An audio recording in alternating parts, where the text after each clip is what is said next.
के मस्तक पर, पिंडी पर, शिवलिंग पर धतूरा पहली बार चढ़ाया गया तो फुलेरा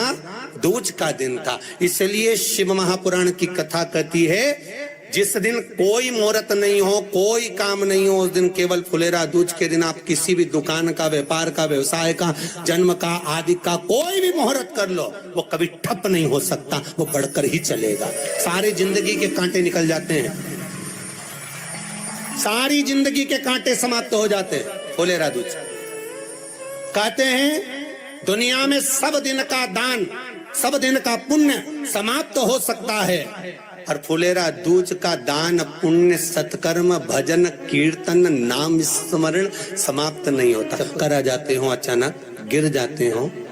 हापड़ी भराने लगती हो थोड़ा सा चलने पर, श्वास फूल जाती हो ज्यादा चढ़ने पर,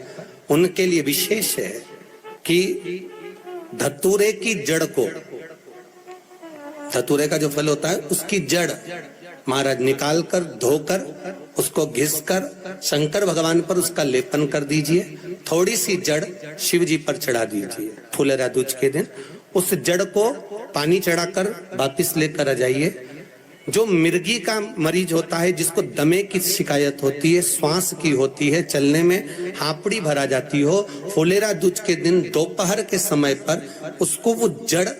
केवल 3 या 4 बार सुगंध में सुंगा दी जाती है तो मिर्गी की बीमारी समाप्त हो जाती है, और जिसको दमा श्वास फूलता है उसको भी आराम लग जाता है। फुलेरा दूज के दिन उसके लिए नित्य आनंद का सुख दे जाती है। और भी ध्यान दें,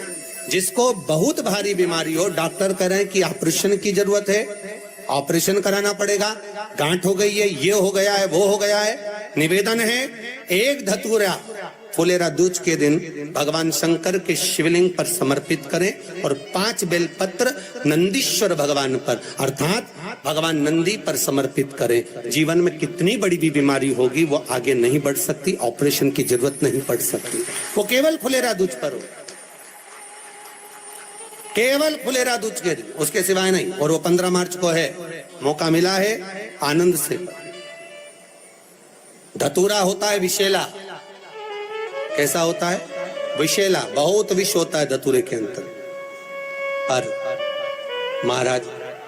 भगवान शिव को वो समर्पित किया जाता है जैसे पार्वती जी को लगा जब कोई साथ नहीं दे रहा, पार्वती जी को लगा जब कहीं से सुख का अनुभव नहीं हो रहा, आनंद का अनुभव नहीं हो रहा, पार्वती जी ले गई धतूरा, पार्वती मैया ले गई उस बेलपत्र को शिव को। और प्रयास करना, अगर दुख है तो एक धतूरा समर्पित कर कर 1 लोटा पानी अवश्य समर्पित कर।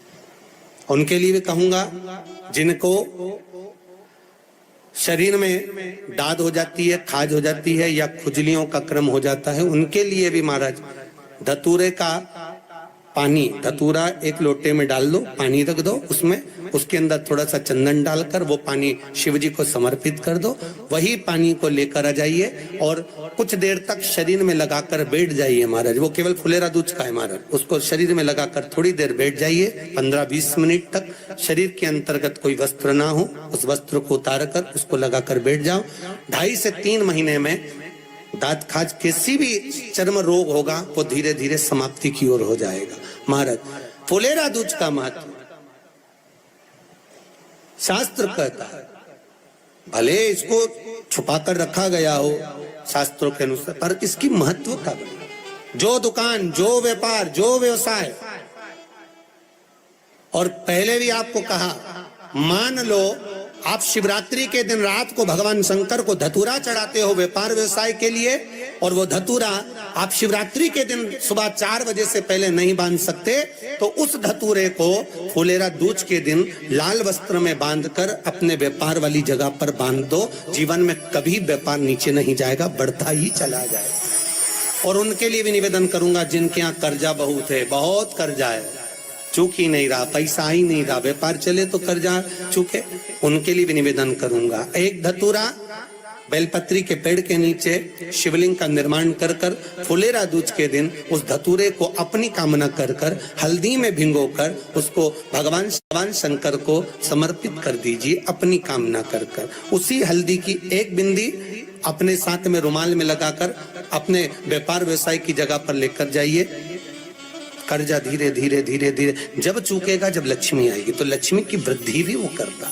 महाराज। ये फुलेरा दूज के ऊपर जिस दिन माँ जगतजननी जगदम्बा अम्बा स्वयं भगवान शंकर को मौन होकर देख कर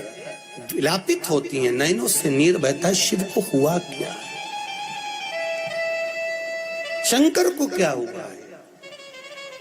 योगरदानी को हुआ क्या।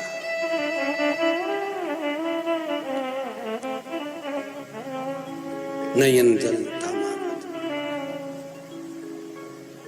मैं तो बैठी थी गंगा किनारे, मैं तो बैठी थी गंगा किनारे,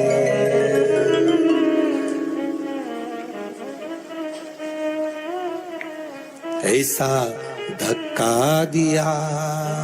ओ भोलेनाथ, दिल तुझको दिया ओ भोले।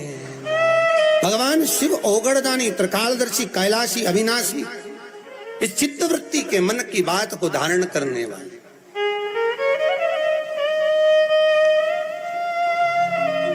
जिन लड़का और लड़की का विवाह नहीं हो रहा है, महाराज विवाह के लिए बहुत परेशान हो गए, उनके लिए भी 5 बेलपत्र, 1 धतूरा, 5 शमी पत्र अशोक सुंदरी वाले स्थान पर, चाहे मंगल हो, चाहे राहु हो, चाहे केतु हो, सारे ग्रह भले अनुकूल है नहीं है, प्रतिकूल है नहीं है, वो अपने अनुसार उसको लेकर शमी पत्र, बेलपत्र और धतूरा हाथ की हथेली में रखकर, जिसका मंगल विवाह नहीं हो रहा, बहुत कष्टप्रद है,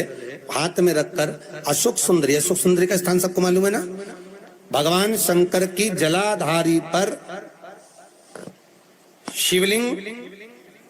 पार्वती जी का हस्त कमल, जहां से चरण जल नीचे जाता है, राइट भाग गणेश जी का स्थान, लेफ्ट भाग कार्तिकेय का स्थान, जलाशय में से, जलाधारी में से जो जल नीचे गिरता है बूंद बूंद, वो शंकर भगवान की 5 लड़कियां, जया, विषहरा, सामरीवारी, दो तली और देव, शंकर जी की 1 लड़की और अशोक सुंदरी 6ठे नंबर की, उसका स्थान, इन पानी जो जाता है उसके बीच में जो मोटी सी लाइन होती है, उस मोटी सी लाइन पर जो स्थान है वो अशोक सुंदरी का स्थान है। किसका स्थान है? अशोक सुंदरी। शंकर भगवान का संपूर्ण परिवार, जलाधारी माता पार्वती जी का हस्तकमल, चरण, राइट में गणेश जी, लेफ्ट में कार्तिकेय जी, बीच में अशोक सुंदरी, और ऊपर से जो 1-1 बूंद पानी गिरा रहा है वो है शंकर भगवान की 5 लड़कियां, जया, विषहरा, सामरीवारी, दो तली और देव, शिव की 5। तो जिनका विवाह नहीं हो रहा, अशोक सुंदरी वाली जगह पर हाथ में लेकर वो धतूरे के साथ शमी पत्र, बेलपत्र समर्पित करें और बाबा से निवेदन करें, बाबा आपकी कामना पूर्ण, फुलेरा दूज करें। अशोक सुंदरी पर जो धतूरा चढ़ता है, वैसे तो अशोक सुंदरी पर धतूरा बहुत कम चढ़ता है, केवल एक फुलेरा दूज का दिन ही ऐसा होता है जिस दिन अशोक सुंदरी वाली जगह पर धतूरा चढ़ता है, अशोक सुंदरी वाली जगह।